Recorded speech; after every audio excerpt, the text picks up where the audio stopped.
In today's video, I'm going to be going over the dial mode on your Sony A7 III, and I'm going to tell you what they actually stand for and what they do. This is going to be the Sony A7 III mode dial walkthrough, and we're going to start right after this intro.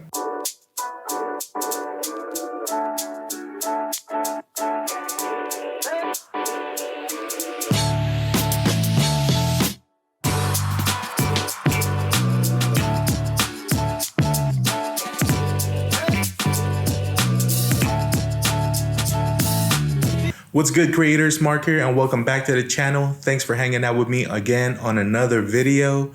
If this is your first time here, my name is Marc, and I'm here to share with you what I learned in taking photos and creating videos. So if you're interested in hanging out and talking about how we can both improve in our craft, consider subscribing. Before we get started, if you're not familiar with the terms ISO, shutter speed, aperture, check out the link up here for a playlist of camera basics video that cover all that. I'll also link it down in the description box. Now let's get to it.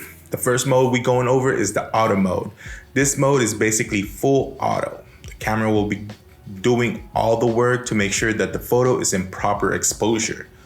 You don't have to do anything but press the shutter button. The flash will fire if your camera decides that it needs to be brightened up to brighten up the scene, especially if you're indoors or at night. A lot of beginners start off with auto, and there's nothing wrong with that. It's the easiest way to take a decent picture. The next mode that we're going to be talking about is the letter P, or program auto mode. This is like a small step out of the regular auto mode. Similar to auto, when you're in this mode, your camera will always try to maintain a properly exposed picture. It does the same thing, but this time you can adjust a few settings. You can adjust the ISO, the white balance, and control the flash so it doesn't fire right away. Okay, so the next dial mode will be the letter A, or Aperture Priority mode. This mode will give you the full control over the aperture in your lens. This is the mode that you play around with the depth of field and get that blurry background on your images.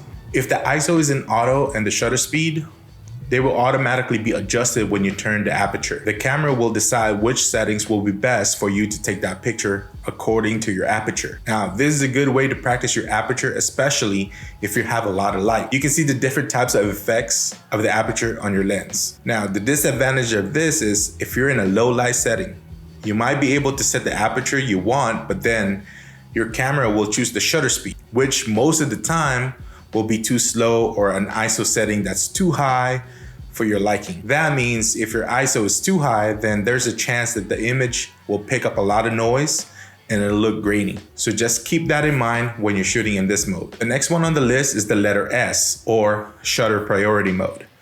Similar to Aperture Priority, you will be able to play around with the shutter speed, and the aperture and ISO will be adjusted automatically. Now, this is a great mode to be in when you know you're going to be taking a lot of pictures that has a lot of movements and action. All you need to do is just set the shutter speed you want, and the aperture and ISO will automatically be adjusted for proper exposure. Now remember, if you want to freeze a moment in time, then set it to a higher shutter speed. And if you want that blurry effect, like maybe you want the water from a waterfall to look creamy, then put it in a low shutter speed. Okay, now the next mode is usually where a lot of beginners get intimidated. But honestly, if you understand how the three pillars of the photography works, then you'll be fine. This is really where you can get creative with each photo.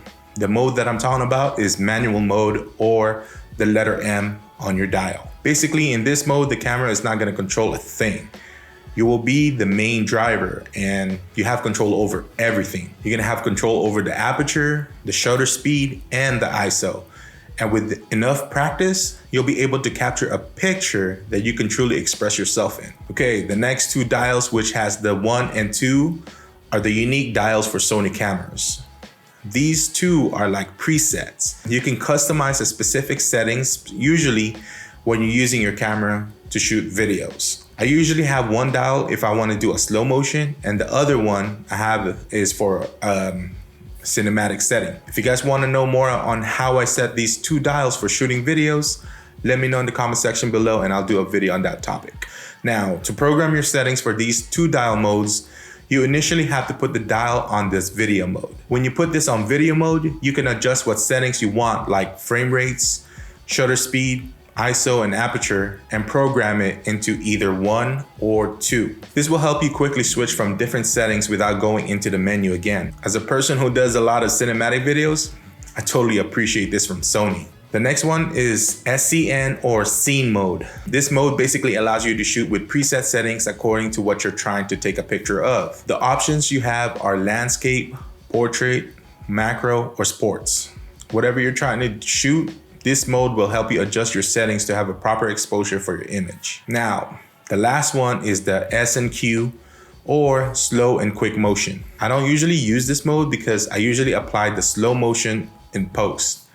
But in this mode, you have an option on what frame rate you want it to shoot it at and what frame rate you want it to convert when you play it back. You can adjust it to 120 FPS for a smooth slow motion and 24 FPS playback for a cinematic look. So yeah, I hope this video helped you understand a little bit more on what the mode dial meant on your Sony A7 III. So if you got something out of this video, or you just enjoyed hanging out, give the video a thumbs up, click on that subscribe button and hit that notification bell so you get notified when I'm back online. Until then, keep being creative, keep being inspired, and I'll see you on to the next one.